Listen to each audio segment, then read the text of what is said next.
Hello, ladies and gentlemen. Welcome. It is episode 23 here. We've got the Manchester Major to review. We've got a new operation to get through. As always, it's a big episode when it comes to the Siege show, presented by Jake and Guz. Guz, it's good to be once again back talking about Siege. It's been a couple of weeks, I guess 2 weeks, since we did the Manchester Major preview. Now we do the review. Before we get into the esports side of things, though, we'll go to the new operation, which has been quite controversial amongst the community. There's been some positives. There's also been some negatives. And I guess maybe one of the negatives to a degree has been the fact that some people aren't too happy with the recruit rework. Of course, we've got Striker and Sentry joining the fray, essentially. Attacker and Defender, a tiny revamp of recruit making its way back in.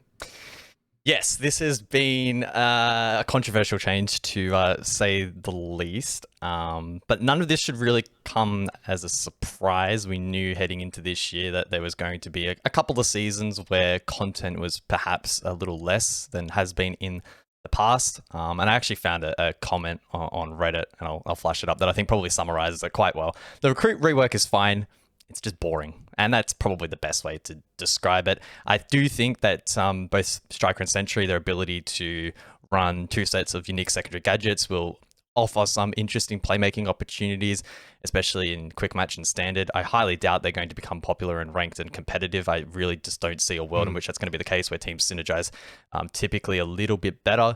I think these operators offer a good opportunity for especially newer players to get a bit of a feel for those gadgets and the maps, etc., and feel their way around without having to rely on teammates, which can be really, really challenging at that sort of stage. So it's okay. I think some of the big drawbacks or some negative points that people continue to mention are the likes of now you can't rush, play like 5 recruits and rush, etc., shit like that.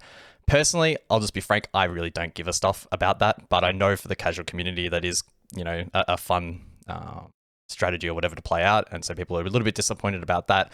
And there's also been others saying that this is really just a ploy to sell more cosmetics because the operator is now customized. I mean, that's probably correct to an extent as well, but as I'm sure we're going to mention a couple of times throughout this episode, at the end of the day, Ubisoft's a business and not a charity, and maintaining these games is not cheap. They're looking to capitalize on the popularity of the game 9 years in, and so monetization is going to continue to be, like every other live service game, just a fundamental part. I honestly wish it wasn't. I wish we could just live in a world where we could just play the game and not have to spend a single cent, but that's just the nature of it. Yeah, I don't want to spend too long on the Recruit Remaster because I think there's a far more hefty amount of topics to get through for this particular episode. The way that I kind of view it is, will it be viable in ranked comp play? Is there actually stock that's worth putting into it? And it's difficult to say at first glance, but I don't want to just kind of brush it aside and say, no, it's not viable. I think if you kind of dig deep into it, they both have shotguns. So for defense, offense, you think about kind of then what they can choose in their double gadget selection. Maybe you could cook something up very specific on a specific map on a specific site, and you think, okay, maybe we want 2 of this, maybe we want a hard breach and claymore, maybe we need to use that in a way that will help us take a site. I don't know. That's surface level thinking, and you kind of imagine, right, if you just spend some time with it, could you do some crazy stuff? Potentially. Are we going to see it though? Unlikely, and certainly bigger brains than what I've got will have to really cook and think something up to make them viable. But look, you just never know. You just never know. Someone that maybe isn't going to be viable for much longer is going to be Solis, hard nerfed. We're not even just talking like the hammer. They got nuked, essentially. Massive changes. Glass is not working in prep phase. Only able to now detect drones that are active. Duration halved. You must be at 100% to actually use the gadget as well. Detection range. I mean, the list has gone on. And it's all then just with the little cherry on top. Impact's taken out as well. I mean, Solis has been taken out back and not just shot. This is such an exaggeration of a nerf that the next point, and if you want to go over it, I'll let you, is the only reason why I'm not like super upset. Yeah, so in the designer notes that Ubisoft recently released, they said, and quote, "We're closely monitoring the impact of these adjustments while simultaneously developing a fresh wave of changes that will specifically enhance her gadget detection and scanning mechanics." So the way I and we are interpreting that is that in the part 2 of this particular rework, we're going to see her buffed back up. And these bit. changes are to probably compensate for those buffs being significant. I don't know what that could really look like. It'd be interesting to see it play out. I mean, some of the changes overall, the nerfs are positive and things that people were asking for. Biggest one being the prep phase, right? No one should be punished for droning properly in the prep phase. That was just a huge fundamental flaw with Solus. I've seen a lot of people make noise about the impact grenades getting removed as well. I will make a counterpoint that even at the major, we actually did see the ITA shotgun being used by a couple of players. And so that may be viable, disregarding some of the other changes, which will probably make it unreliable. But there was probably still a world where impacts weren't necessarily needed to be impactful from, excuse the word impactful, but being able to deny from below.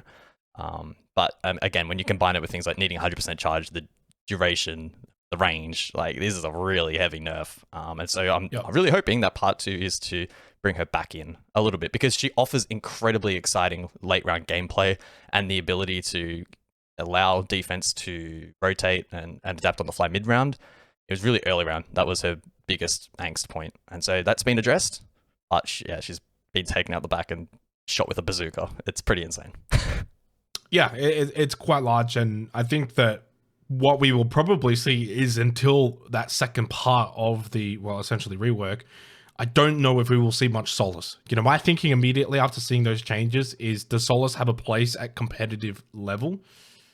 And I'm going to be completely honest, I don't think so anymore. Like, I just don't know why you would bring the Solus. Like, one of the biggest benefits now will simply being able to say, look at where the kit is, and maybe where it's going to be going down, and that's about it. You're thinking about like Clubhouse, CCTV, and you're playing Lounge down below. Yeah, the Solus there is still going to be quite impactful, but it's also default plant anyway. And the nerfs, especially prep phase, quite large. Then you're not really running around in the mid phase with your scanner out either, and it's only 10 seconds. So you can definitely bring far better operators that are going to do a lot more than what Solus now can bring you. So the question for me though is that what data we're going to be getting now to suggest where the buffs will come from, or maybe the way they tweak the gadget. Maybe it won't even work the same in the next part. Maybe they'll change things entirely that weren't there originally. Curious to see what that will be. I really hope she doesn't get left in this state. It sounds like, as you mentioned, the developers are aware of that and won't leave her like this, but I'm expecting Solus will not be in play for the competitive level. Someone else who received a nerf, and justly so, was Fenrir. This, though, seems like a one-off nerf. It doesn't look like a kind of rework or a part 2. And I think the nerf is actually quite justified and done quite well. This is actually one of the rare cases where I think a nerf has not only been warranted, but then hasn't been overdone. So it's Fenrir, who has lost 1 mine, firstly. So from 5 to 4, 3 codes down to 2. The mine is now destroyed. Of course, now the code is refunded. So you're getting some little changes here. No longer bulletproof, so it's always vulnerable, as before you had to be active to shoot it. Gadgets should not be spammy is essentially the wording here, and I agree with that. I think there was too much controlling power from Fenrir, and you've just reduced it ever so slightly that it's still a super impactful operator without being completely oppressive. Like, you don't need to have the ability to shut down like 4 entry points. Yeah, I mean, it's already creating interesting discussion. I think people are starting to get their hands on the test server, and I saw a tweet, I can't remember who it was from, just before we began recording, some suggesting that it could even be a buff in some respects, and the big reason for that being that the codes, which refunded, is the number of mines that you can have active at any one time, is now actually refunded when an active mine is either destroyed, which is now far more, I guess it was the same as before, but it's going to be an interesting dynamic. With those codes being refunded, we'll see Fenrir have to change around the mentality of where you're placing those mines a little bit. Maybe some more on the contact room, for instance, expecting them to die, but you have the code refunded and you can have mines then on site as like a second wave of defense. So that could be the case, but I agree. It's a far more sensible nerf compared to what we've seen from Solus. Certainly justified. We all knew that Fenrir was just a pain in the ass and not particularly fun to play against. And I also like their vision in taking down barbed wire as well, because 2 trap combo never really should have been in play. And I guess that probably follows on to the next point, which is barbed wire getting a bit of a shadow buff. They didn't announce it in the video, but it is in the designer notes that barbed wire now will inflict 5 damage. I believe it's per 1 second you move in the barbed wire. And attackers can stand still and not inflict damage. So that's a pretty significant change to a gadget which has diminishing returns. And I think a lot of the attack meta at the moment has been to just run through them because it doesn't really slow you enough and doesn't impact you in terms of HP. And so this change addresses both of those things. It's also probably more lore accurate too, if you want to go down that path. I can't imagine walking through barbed wire. I'm just saying it. Like, I've already seen the TikTok comments. I've already seen them. It makes more sense, doesn't it? But no, I think, you know, to me, I kind of look at it as just buffing something that maybe throughout time has become a little diminished without actually nothing really having changed about it. More so just the way the game is played. Is probably my takeaway. It's not a lot. I mean, we haven't gone into the test service and kind of just ran through barbed wire for half an hour to see like what are the numbers here. I kind of posed the question to you before filming this, which was like, how much damage do you actually take? If you were to, without stopping, run through the barbed wire, how many ticks is that? Is it 2 ticks, right? You're taking 10 damage overall, 15, 5. Like we kind of need to see numbers here, but I think regardless, it just means that you got to be a little bit more careful. But if you're full health and it's like a 1v2 and you got the numbers and you need to run up white stairs on Oregon and there's a barbed wire, it probably isn't going to change too much. You go from 100 health down to like 90 health, right? That might be a difference maker, but I don't think it's like enough of a buff that it's like, oh my God, everyone's going to have barbed wire now. It's just there. It's something to consider. And something to be mindful of. I can't wait though for pro play when someone's on 5 HP and they forget about this buff and they run through barbed wire. It's going to happen at some point in some region. Who's going to be the first pro to die to barbed wire? That would I promise you. It's not a title I would want to have. I think the other important thing to note, I'm fairly certain, can't quite remember, but I'm fairly certain that you also now give away a sound cue or allow a sound cue when you go through the barbed wire because you take that damage like a screech or whatever, and there's like blood splatter as well, which was another, I think, talking point over the years with barbed wire is that it probably didn't give away enough of a sound profile, and that's why people were allowed to kind of just run through them without caring too much. As you I think we're alluding to a little bit as well, just due to the nature of Siege developing and defense is becoming more sparse around the map. Barbed wire obviously then by definition has less impact because you can't have barbed wire on every doorway, the 20 doorways that you're defending, as opposed to year one where you're just holding the one door and had all your barbed wire stacked there. So I think barbed wire definitely became outdated, and my initial reaction as I tweeted was that I kind of hated it. I didn't really like this change, but upon reflection, I think it makes sense. And it also is a good, it's also a good counter to the shield meta as well, which has developed and become, you know, very strong. Yeah. I mean, and also shields get rid of it so quickly anyway, so it's like whatever. But I think it's not enough of a change. You know, you kind of got written here like risky, considering where defense is at right now in Siege. Do you really want to be further giving power? It's not enough that it really makes an impact overall, and certainly not in the areas where defense is already quite strong anyway. I think it's just a tiny little buff. I wonder how these decisions get made. Like someone's sitting there like, you know what? 5 damage to barbed wire. Someone started a meeting and said it. Someone's like, guys, what if we just add 5 damage to barbed wire? Yeah. Moving on to something that's far more of an impact. It's the anti-cheat updates in terms of, you know, where things are at. It's been a hot topic for at least the last 24 months, if not really last 8 years. I was going to say, well, all of gaming has existed, let's be honest. But so written down here that we've kind of got, I guess, some interesting updates in terms of the fact there's been more sanctions last season, which is good. So there's a reduction in the rage cheats as well because of that. Still walling prevalent. There are still cheaters running around. Yeah, and there's more data points now being used. So look, I don't really think there's enough of an update here that suggests like anything close to victory over cheating. We've had this discussion, I feel like, so many times. You're never really going to win this battle. Not until the day where you are able to combat it, I think, not inside of the game, but before that. There's steps before that. The way you... and this is probably a discussion for another day because it doesn't really pertain to Siege, but the way that you access like the internet, for example, right? Should it be not as free? And these are really difficult conversations because we're talking about like freedom here. So yeah. That's the you've already been flamed in the comments, man. Well, I just want to combat, you know, cheating. I just don't know how you do it, and it's not going to be done overnight. And it's not going to be like, hey, here's a patch. We've beaten the cheaters. It's never going to work like that. It's never going to work like that. the best thing you can do is maybe that reduction in rage cheating. That's maybe like step number one. Can we stop the very blatant cheating? But then it's like, nothing's worse than playing a competitive game and just being suspicious of someone and being like, that guy's cheating. Oh, that guy's really sus. It ruins really your entire morale. Yeah, I mean, especially in a game with Siege where you actually get rewarded with good intel gathering. Just getting walled is the most annoying shit on earth. I mean, look, I never doubt the stats that Ubisoft released, but anecdotally, I would probably say that this season, without exaggeration, has perhaps been the absolute worst that I have played. I've had multiple nights where I've had like 3-4 games in a row against one or more blatant cheaters. There's also been plenty of nights as well where me and Silex typically duo queue and we haven't versed any cheaters at all that we know of. But overall, the experience has become quite poor. But I'm not going to sit here and cry and say that Ubisoft are doing nothing about it, because that could not be further from the truth. And as we mentioned, it's an arms race. Has anyone been watching Counter-Strike on Twitter? I don't think I've fucking seen a single positive comment about Counter-Strike in the last 6 months. Their cheating problem is even worse than Siege's at the moment, I would say.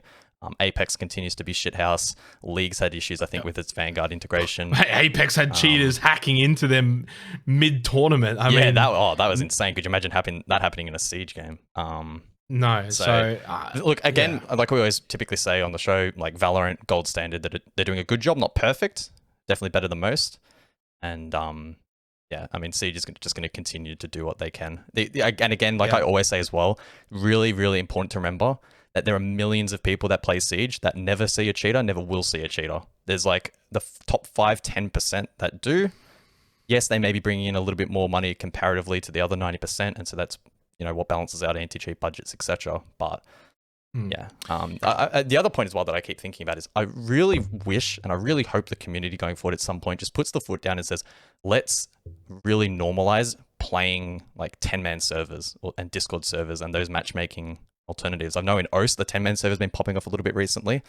Like, to the content creators and the pros especially that want that high-level play and are sick of playing ranked, like, really, we should just be normalizing playing those private queues where if someone is cheating and you just fucking boot them, you never see them again, and they're not going to be coming back.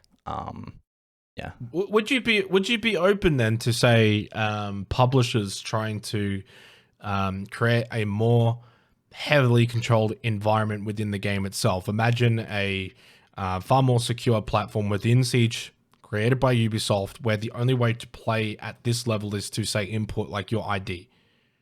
Like, you have to like prove that you are who you are, and therefore if you get caught cheating, you're banned.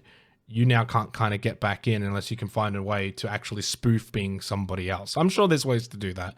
These are the conversations that kind of need to be had, and the implementation of those are very difficult. I mean, I think you look at Faceit, for example, and even they're still cheaters there. Yeah, right, 100%. Yeah, so it's still a much better controlled environment than like CS2 Premier at the moment, where you get a cheater every second game, right? So it's definitely better. Yeah, exactly, 100%. I mean, we do have like things like mobile verification, but yeah, taking it that step further to something like an ID, obviously that comes with a whole host of far more overreach in terms of like privacy law and data protection and it's not freedom, etc. Like, I'm sure there's plenty of people that won't be comfortable doing that. I know I would. I'd fucking give away my ID to be able to curate that cheaters. Well, but that's what I'm saying. That if you create it as a choice rather than as a mandatory, and you get like priority queue access or whatever. Yeah. No one's sitting here taking away your freedom, guys. Don't worry, we don't want that. But I think that for those that would be happy to do that themselves as their own choice, I think, as an option, why not? If someone wants to do that and they're fine with that, and others aren't, then others just don't have to do it. But the other thing I quickly want to add on this before we move on is I'd love to see far more of a normalization between publishers and developers. Like, I really would love Ubisoft to go to Riot and be like, hey, Valorant's doing great in these areas. Can you help us out? Well, and we'll help, and we'll share our information for these areas, and that might help you out in a certain area. Like, I'd love to see a bit more of a collaboration. I don't know if that actually happens or not. Maybe it does. I haven't really heard of it. I'm led to believe that on some levels, I don't know if it's anti-cheat specific, but I believe the reputation system does have some kind of collaborative effort behind it. I don't know how deep that is and how player facing that actually is. Yeah, it's just I would hate it. I would hate it if like the developers themselves and all the publishers It's probably more the publishers because I feel like They the just developers gatekeep are their just proprietary technology. Like, is Riot really? I really hope is that's not the Riot case. really going to turn around and be like, "Hey guys, this is how we're doing Vanguard"? I don't see it because it's a big selling point of Valorant. A lot of people say like, I mean, I get prefer that, Valorant yeah. over CS because I don't have to verse cheaters, and I think that's valid. The higher ups, the people who make the decisions, would be like, absolutely fucking no way we're giving our shit away. And I'm sure the developers and the coders would probably be more than happy. Those guys are pretty chill. But yeah, I don't know. It does kind of feel like the only world in which you're ever going to win an arms race is if everyone comes together, and that's just not going to happen because of corporate greed.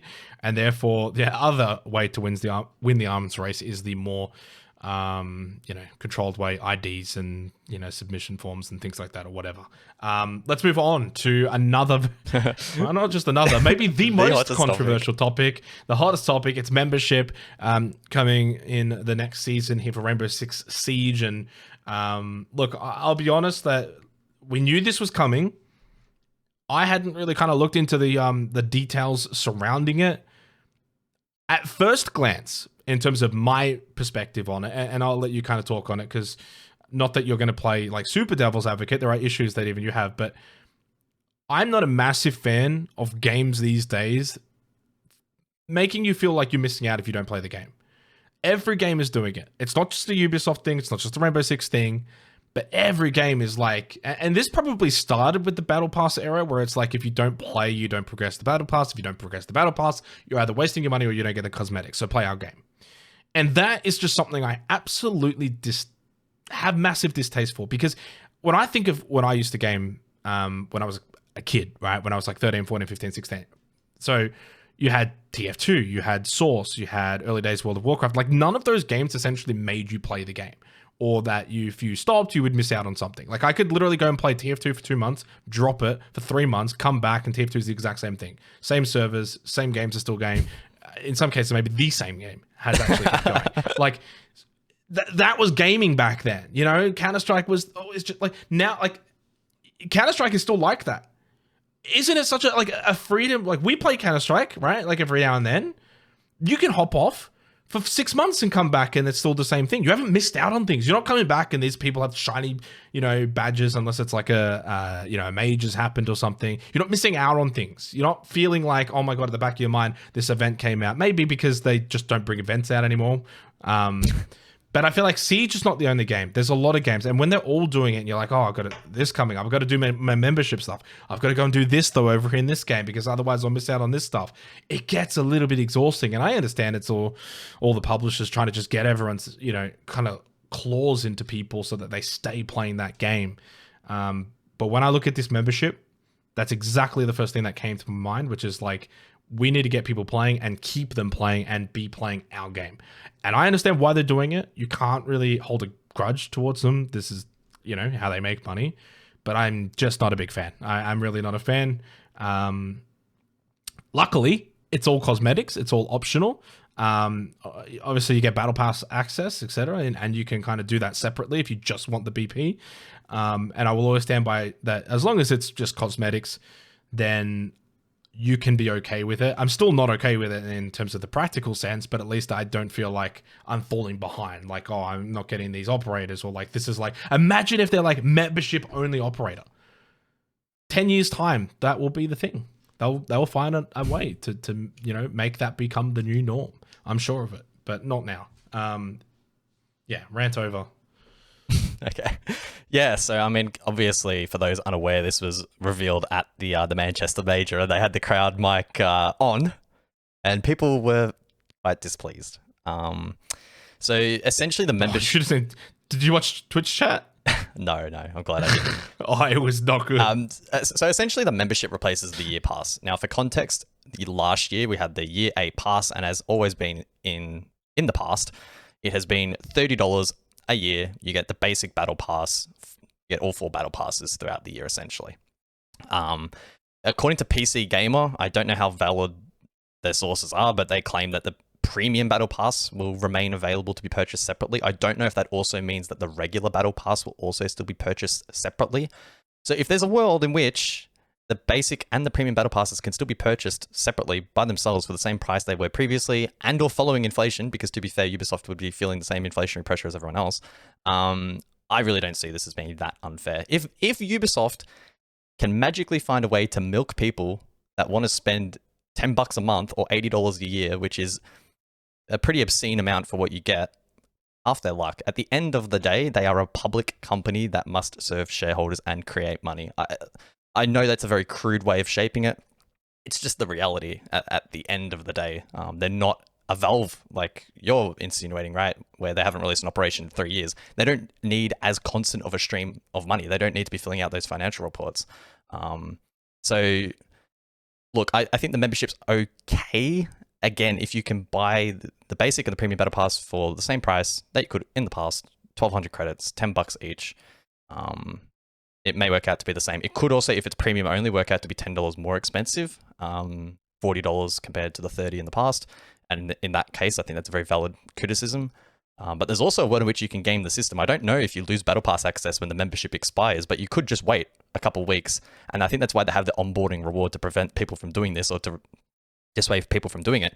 You wait 2 weeks, buy the membership, or wait 2 months or whatever, buy the membership, and then it carries over into the next and you get like a double dip situation. I don't know. But with the operator being locked behind the Battle Pass, that's probably not what people are going to do anyway. So, look, is there an element of greed about this decision? Yeah, probably. But again, I want to be balanced in my approach and also say that like maintaining a game with this many people working on it, with the online infrastructure, all that stuff, it is expensive. And at the end of the day, it's the best selling Ubisoft product as highlighted in the most recent financial reports. So Ubisoft can milk it because the reality is people are going to buy it. Like, that's just the reality of it. People are going to buy this. It's not going to be that negatively received as it is maybe right now. And a good gauge on that for me is the Steam reviews, right?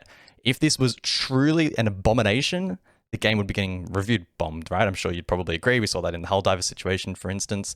I had a look today. It's negligible. I don't think it's really got any more negative reviews than it otherwise would from a day-to-day basis. So I really just don't think it's that abhorrent. It might be disliked, and I kind of agree with your notion of the attention-grabbing tactics at the moment, but that's just the world we live in. That's the world we live Like, in. Yeah, it's just the reality. You can't release a game for $60 and let it sit there for 10 years and not have other ways of making money. Like, it's just the reality of it. And again, at the end as of the long day, as the battle pass, you don't have to buy it. If you can still buy the basic and the premium battle pass as you could in the past, and it works out to be very similar price to whatever the year 8 pass was, it's not egregious. If the only game you play is Siege and you want to support the game, I think having this as an additional option is fine. I don't have an issue with it. I think if you are like a Siege only person, then I would actually probably recommend you may as well buy it. And if you're someone that just hops in every now and then, you're not too fussed about the battle pass, then yeah, just avoid it. Unfortunately, you can. So I guess kind of a large part of that really was the community sentiment, and the receptive feedback was pretty much all negative regarding the membership. Maybe because of the fact that, like, when it was introduced, again, watching the stream, they were like talking about the loyalty rewards of like, if you do this and that, you get this and that. And that's the part that I think a lot of people don't like. I'd rather if it was a little bit more simplified, like you buy the membership, this is what you get, and that's it. So, but that wasn't the only thing actually that the community was negative about. So we kind of jumped to the topic, which is the community itself. So complaints about the fact that there's no new operator, no new map.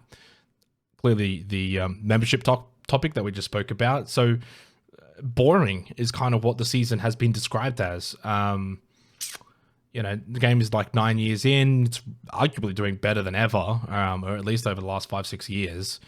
To have had a season like this, is that acceptable? Well, number one, we knew the season was coming in this fashion with this update.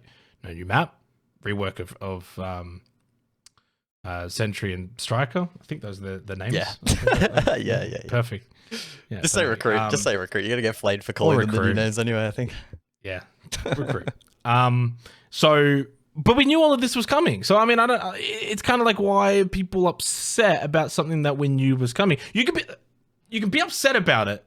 I don't think that's wrong, but I hope it's not just like it's not a blindside. It shouldn't be coming across. It's not a blind I feel like side. some people are interpreting this as like a bit of a blindside. I don't Yeah. think Ubisoft have tried to be sneaky about this at all. Like, and that's not Absolutely again. I'm not. not, It was I'm not trying to announced at sit here SI. and glaze Ubi. Like, I'm just trying to sit here and look at it from a neutral perspective. I agree. We heard about this at Six Invitational. Like, we knew this particular season was coming. We know what's then going to come up later in the year. We know there's going to be another season. I think it's season 3 where there is again no operator. No, there is an operator. But which one is it? Season 4? Season 3 op, and then season 4 rework.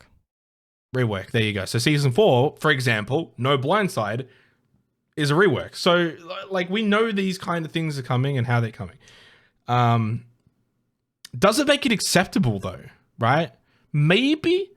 You got to remember that like for the calendar year of 2024 in terms of the 4 seasons, it was probably all put together back in like 22.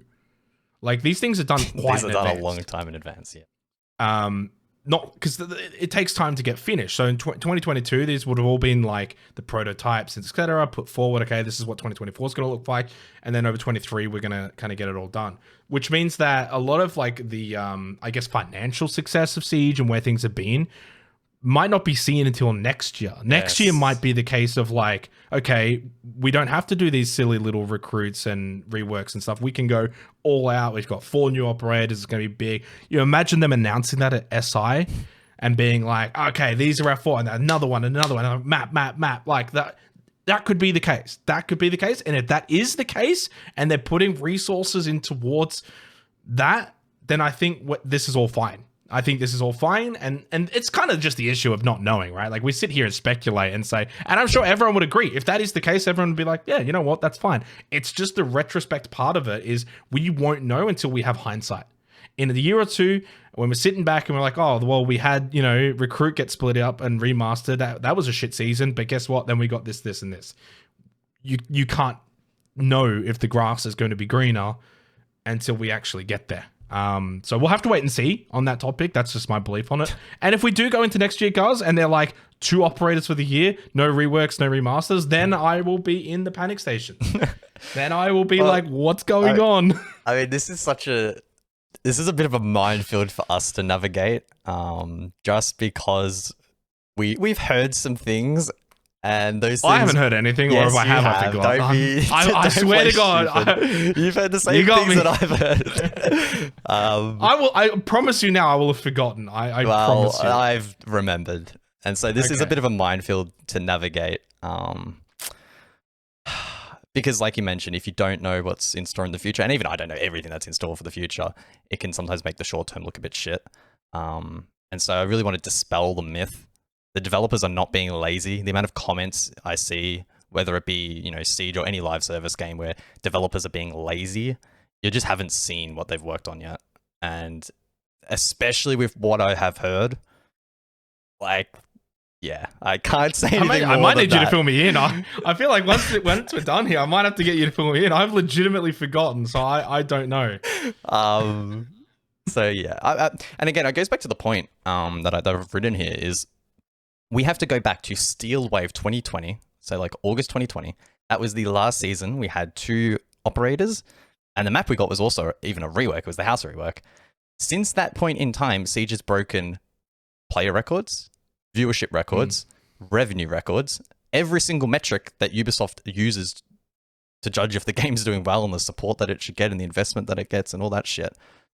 I think it shows that there needs to be a proper balance between quality of life and just pumping out content. Because you just continue to pump out content, you're going to deteriorate the quality of the game. And people begged for the quality of the game to improve back in 17, 18, 19, even heading into 20. Ubisoft clearly pivoted towards increasing the quality of the game, increasing the quality of the onboarding. And as a result, you can't have your cake and eat it too. That there needs to then be resources pulled elsewhere. And it's going to lead to a couple of seasons here or there that are a bit deadwood. So again, it's a bit of a boring season. I don't think it's terrible, and it's should be worth it. It definitely should be worth it. If we're sitting here in 12 months and I have egg on my face, so be it. You apologize. But I also think that people could come back to this in 12 months and be like, nah, I'm glad I listened to you, Guzzy. Guzzy. All right, let's move Don't on call me that, by the way. and away from our topic here regarding the operation for New Blood. Yeah, I mean it's a hot topic.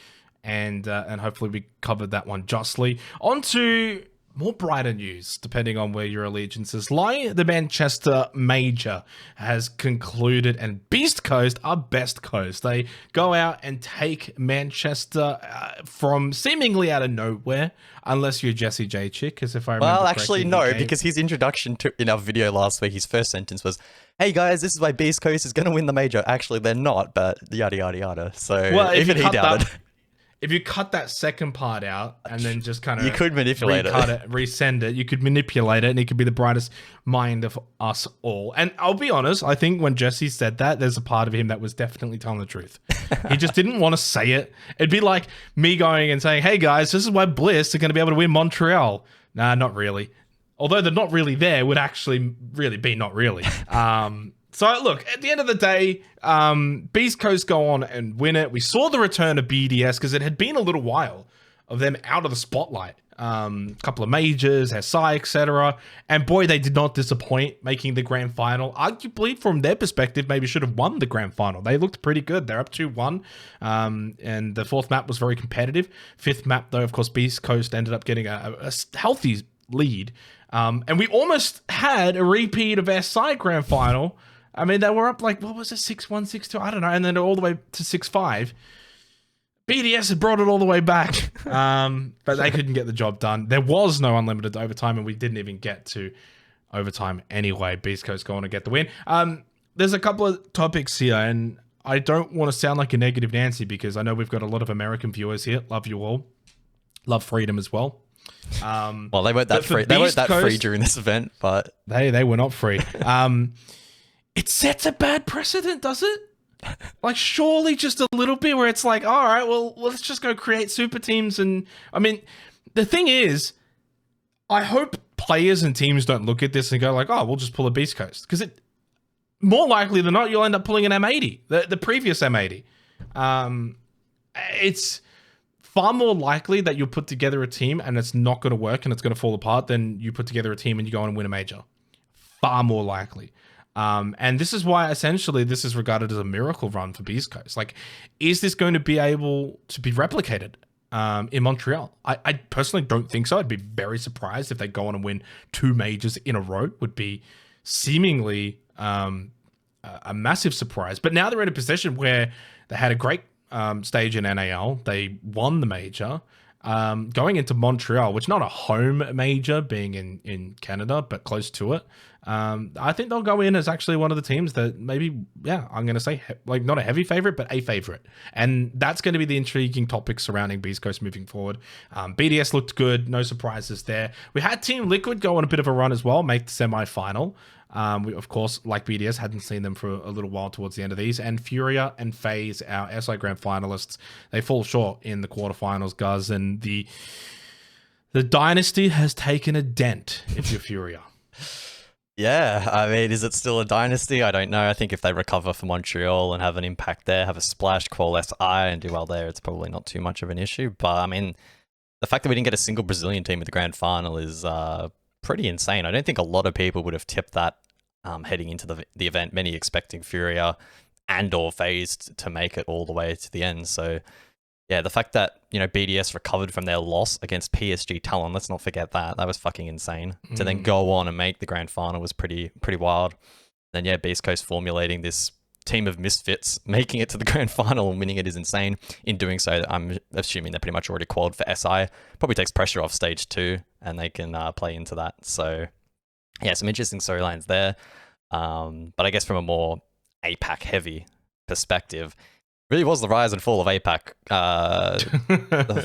What is it? What's the saying? Like the higher, what is it? Like the harder they fall. What is it? Like the higher they rise, the bigger they rise, the harder they fall, or like whatever the fucking saying is.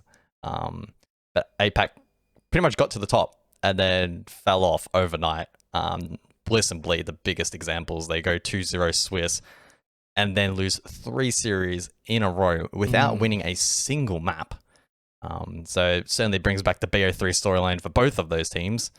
One a little bit more historic than the other, but what the fuck happened? They both just shit the bed. And watching their body language as well during the event, it was all happy smiles when they're winning. The second they started to meet some resistance in these games, just so quiet. I think Mentals did a really good job on Bleed and trying to maintain the mental of that team, but I think most of them shut down, and Bliss were just so silent. It was just really not good. So I don't know what's going on there, but yeah, disappointing. One of those teams at least should have made live stage. Yeah, it's difficult to disagree with you there. I want to go back a little bit to phase one, just very momentarily. So a little quick run over. Space Station, Liquid, CRG, Bleed all made it out. Team Cruelty, a little bit disappointing, coming over from LATAM as the representative, losing both of their best of threes straight away. 2-0 to Space Station, 2-0 to CAG. They lost that second one, by the way, 7-5, 7-1 to CAG. So big beatdown. Unfortunately, I feel like out of all of the regions over the course of probably the last 12 months, has LATAM maybe fallen behind a little bit? I mean, this is difficult to say because, again, you only get the kind of one spot. We know they've had some good teams in the past with the likes of Six Karma, for example. You got the Knights over there as well. Cruelty ended up making it. Revan has been amongst it too. So I think there's quality there. But, you know, unfortunately for Team Cruelty, they probably should have put up a better effort against CAG. You can lose that 2-1 or even competitively 2-0, but they got beaten pretty comprehensively. GK ended up beating Fearx 2-0, but then lost to Liquid and CAG. Fearx did actually beat G2 as well, guys, if we want to talk about that and the repercussions. Then I know it's probably been a little bit of time. So for those unfamiliar, you know, G2's done in terms of that roster. It's been everywhere socially since phase one. So there's been some time and water under the bridge and things like that. Big win for Fearx though. And then they go and lose to Bleed 2-1 in that semi-final. Pretty decent series. Went to overtime on Clubhouse in the second map. Every world in which Bleed could have got 2-0 there. Overall, like coming out of that phase one, big L for G2, bit of a small L for Cruelty. I think a big win for CAG. I don't know if we even had them coming out. I don't think we did. Bleed got the job done as expected, but maybe not in the fashion we anticipated. And Space Station and Liquid, yeah, pretty easily. And then that led into phase two, where, you know, for CAG, they got to win at least over E1, which, you know, kind of looking back now, maybe got slightly overhyped coming into the major. They disappointed, lost to Bliss, lost to Talon, lost to CAG. That is a really bad run. And maybe they've gone under the radar a little bit, because that is quite abysmal to go out in that fashion. Space Station 2, the other O3 team. And then that leads to APAC and, you know, continuing on that discussion, like you were saying, in terms of the rise and the fall. Well, the rise being the fact that we got CAG and Bleed out of phase one, joining Talon, joining Team Bliss, joining Scars. So you had CAG, you had Scars, you had Talon, you had Bleed, you had Bliss. That's like, what, 5 teams that I just listed? Not one of them makes top 8. And of the fact that not one of them makes top 8, Bliss and Bleed started 2-0. Bliss and Bleed started 2-0. I didn't celebrate at that point. I didn't celebrate. I wasn't sitting there like, one of them's going to make it. It's a guarantee, surely, right? They could both maybe lose 5 out of 6 of the best of 3s, but surely there's a case in which the stars align and one of them gets in on the last day. But was I damn near confident, Gus? I was pretty confident. Like, to the point where I was like, one of Bliss or Bleed will make top 8. The fact that neither of them made top 8, and for what it's worth, even you could make arguments for PSG Talent, because even though they did lose their first round, they ended up going up 2-1. So you had them up 2-1, Bleed up 2-1, and Bliss up 2-1. And not one of them got through. They all lost their remaining 2 best of 3s. Incredible. I don't know what to say, because, you know, how many times do we harp on about APAC? APAC's going to keep improving. And this is a case of improvement. Once again, improvements from APAC. Like, they are competitive. Like, they're not just getting smashed and they're out phase one. You think back to Copenhagen, how bad it was. It was literally all the APAC teams flew over, played for a day or two, and left. That was APAC in a nutshell. And I remember Reddit was having a field day. They're like, why is APAC even at these events? This is the kind of event that shows why APAC belongs at this level. SI showed why Bleed and Bliss belong at the level and what they can do. Unfortunately, yeah, some chokes. When it comes time to actually make main stage, APAC just doesn't have the cojones. They crumble under the pressure. They don't know how to get over that final hurdle. And maybe the pressure just gets to them. And it's really difficult, because it's like, for NA and EU, what will happen is, like, they'll go back and make some changes. 1 or 2 players will get dropped. They'll pick up 1 or 2 players. They'll shuffle. What do you do if you're Bliss? You can't drop anyone. There's no one better in the region. What do you do if you Bleed? You can't drop anyone, really. Like, let's be honest. Scars and CAG have already made some shuffles. What more shuffling can they do? There's nothing left to shuffle within those regions. So, and PSG Talon won't make changes. I think they get kind of a pass mark to some degree. They actually ended up losing to FaZe and Beast Coast, which are some top teams. So, Look, at the end of the day, I wouldn't be giving an APAC rating an F or even a D, but maybe like a hard C minus. The fact that not one team makes top 8, disappointing. And I'm going to say it right now, and I will say it as well in the Montreal preview, all throughout stage 2. One team from APAC has to make top 8. That is like the pass mark now. If there are no APAC teams in top 8 at main stage Montreal, it is an automatic D minus minimum. There is a new level, and they've got to get there.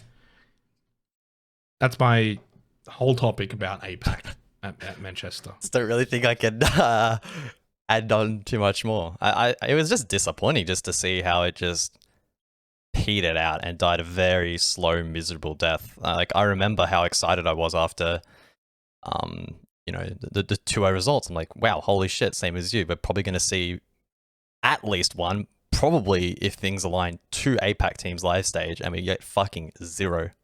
They just completely dropped the ball and dropped their heads, quite literally. Like I was alluding to before, the player cams just grim, which is disappointing. I don't know what's leading to that. I suppose, obviously pressure and everything is a huge part of the game, but you look at who did well at this major, it was the teams that had the most hype coaches, the teams and players that were the most up and about.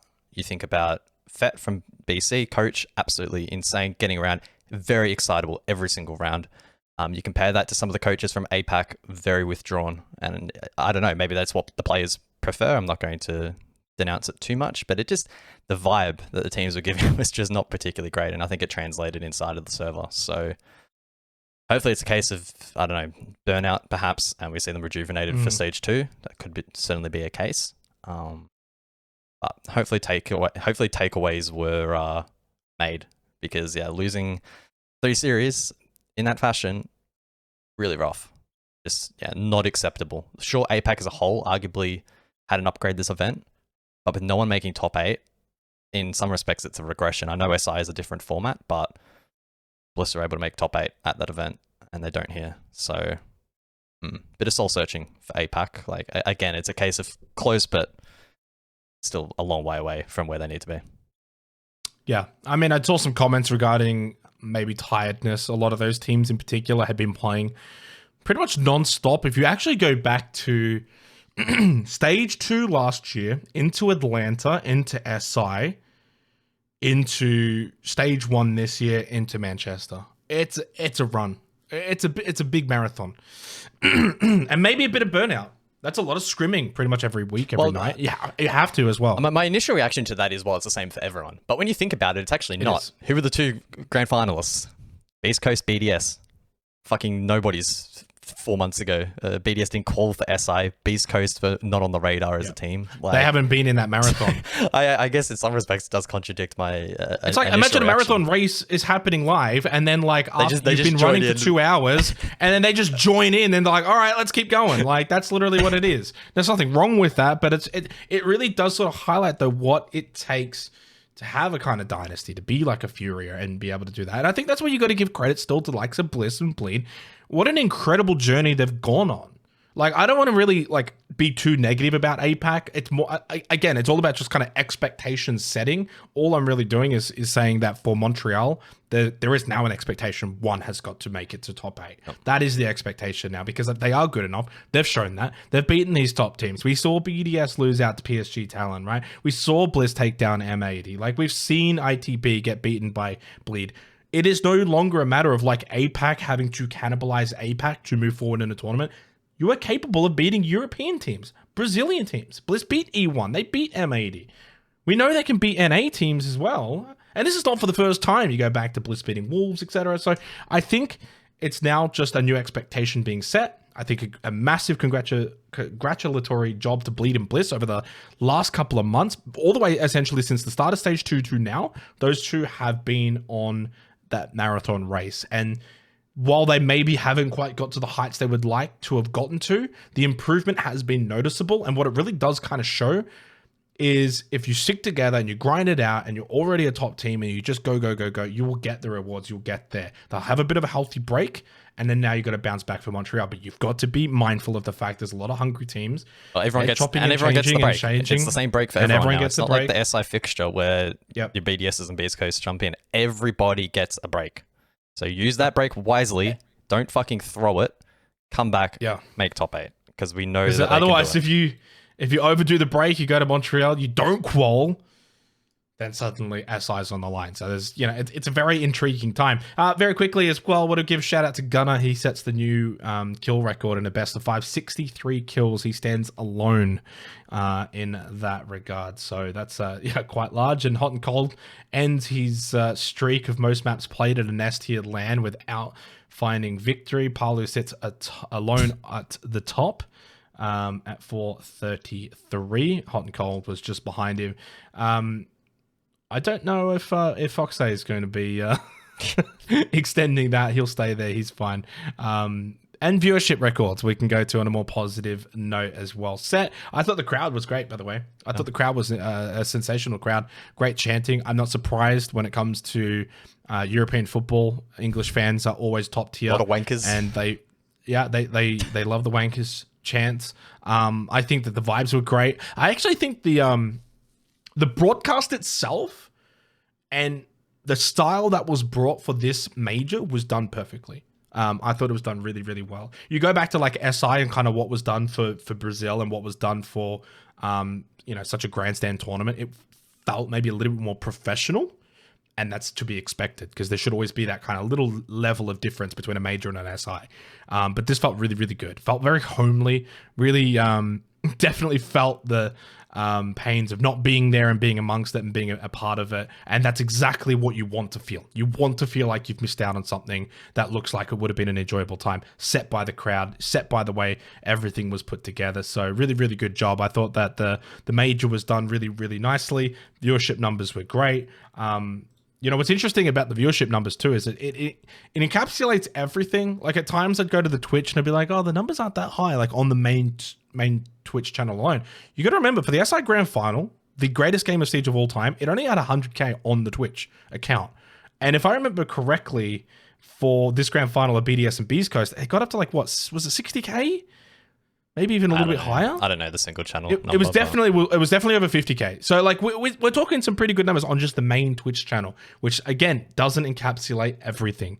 So it peaked at 162k, which is the highest that we've had for quite a long time for a major. I don't know. Last was Berlin. So Berlin, August 22. So that's good. That's great. That's great, and hopefully we can continue to improve on that. It'll be quite difficult because I feel like in some ways, being pretty honest here, like I don't know if that's going to get topped in Montreal because of the break. Like you're kind of riding a little bit of the coattails of SI going into Manchester. And then you also had a tremendous grand final, like to go 5 maps, a little bit of a comeback. And anytime that comeback starts to develop, like the numbers that were done live for the SI grand final over that last map, I think it need doubled from the start of that map to the end of it, just off that map alone. That's what a game can do. So I think we were quite fortunate in terms of what we got. Great game, great series. It was awesome to see Fluke in the trio cast as well. I thought it was quite fitting to have the grand final casters be the Brits, if you will. It would be very. I don't even know what if we ever had an Australian major. Not that we would. I guess it would be me, you, and James. Surely, it's not happening. As the trio. Not happening, mate. Nah, it wouldn't happen. It's never happening. It's never happening. But yeah, kudos to all on what was a fantastic major. Beast Coast, I'm curious to see, will they be able to back it up? Any thoughts from you guys before we look to wrap things up? I feel like you're my brain most of the time. All your points I will double down on. Yeah, it's pretty enjoyable to watch. Crowd environment was good. I think they picked a really good venue as well, where it's like not huge, but also maximize the number. That it made it look like there were a lot more people than I think there really were there, which is always a positive, and I think really added to it. I think Ian did a phenomenal job, as he always does as well, and really capturing the crowd. So yeah, it was overall seemed like a really positive event, helped by some really good games, a lot of upsets. I think probably dissuading any doubters of the new format. I'm sure Ubisoft and Blast are thrilled as well, because it would have been a cheaper event to run. So for everyone, it was probably a W. And yeah, very much looking forward to seeing if BC back it up. I think with the break, everyone having that opportunity to rejuvenate and catch up, it is going to be incredibly difficult. But they probably won't have SI qual pressure now, so they can sort of just... Is it the most open major that, like, I think going into Montreal, this is super early. Will it be the most open major we've had in years? Yeah, potentially. After what Beast Coast has gone and shown that can happen, going into a break, pretty big one. We're going to get some new teams. There's going to be lots of chopping and changing.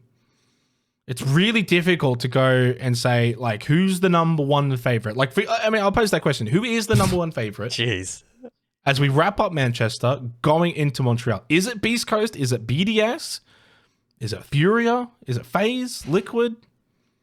I don't think there can't be a standout favorite, surely.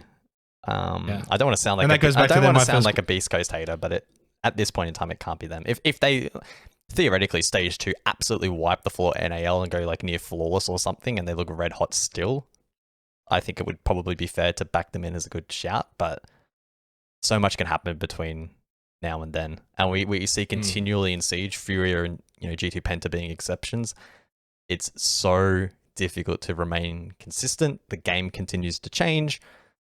Consistency is just inherently very challenging in Siege. So who knows?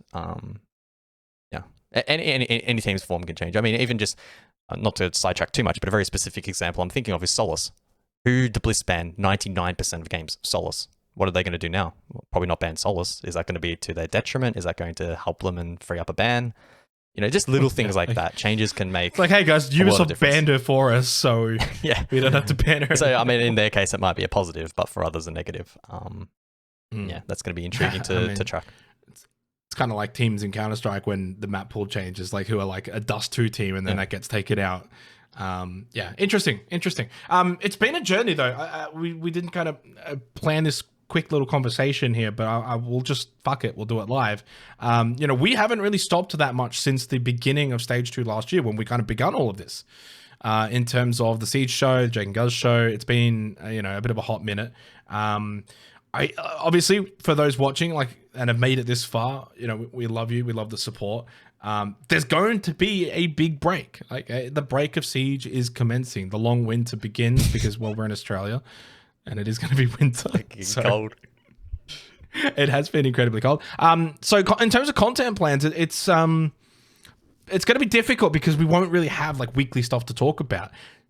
In terms of Stage 2 and the lead up to Stage 2, of course, we'll ramp back up and be posting quite regularly, and then all through Stage 2, Montreal, SI, and all once again. But it's hard to sit here and make promises that we're going to be putting out Siege show episodes every single week throughout this long winter, throughout this long break. Fortunately, though, we've got other content, and to give a snippet for those that have made this far, of course, we've got our first episode regarding X Defiant, Ubisoft's new flagship title, which has been breaking records, has been doing great. We'll be talking about that throughout the winter. We've also got the Jake and Guz show. Hopefully, we've still got a couple of people that we do need to do some interviews with, so we'll get them on. So there is still content plans in the works. We will still have the irregular Siege show and talk about Siege. There will be, if there's new operations, if there's, big changes, controversy, if we get wind of multiple team changes, we could go over that. Esports World Cup. I want to do some... Oh, there's the Esports World Cup as well. So there you go. So we will have stuff coming out. It just might not be every single week. Yeah, I would say that bi-weekly, every 3 weeks. Plus, sure, X Defiant's going to be pretty hot, and Jake and Guz. So don't worry, we'll be cooking content. Don't worry. Yeah, and I'm looking forward to Stage 2. I think it's going to be a really, really good campaign once again. I think for us as well, specifically not working the major, you see that happen. There's that fuel in the belly. We want to work and get to Montreal, for example. So we're going to be very hungry going into stage 2. We'll give it our all, and hopefully we can have a banging stage to close out 2024. We look forward to it, and we thank you all once again for tuning in and watching. As always, Patreon link up above. They're going to get some extra content. We're going to be talking about trash talking in Siege. Is it going too far? Is it warranted? Is it needed? Do we like it? Do we not like it? We're going to be talking about trash talking, maybe even mention a couple of specific players. And then there's the new Observer HUD. We'll give our thoughts on that pertaining to competitive Siege. So all of that and more over on the Patreon. Of course, for the smallest tier, you can just join the Discord. Come on in. We always are talking every single day about Siege, when things are out, patch notes, anything that gets released, our community is on it. So come on, join in, and we'll see you in the next episode.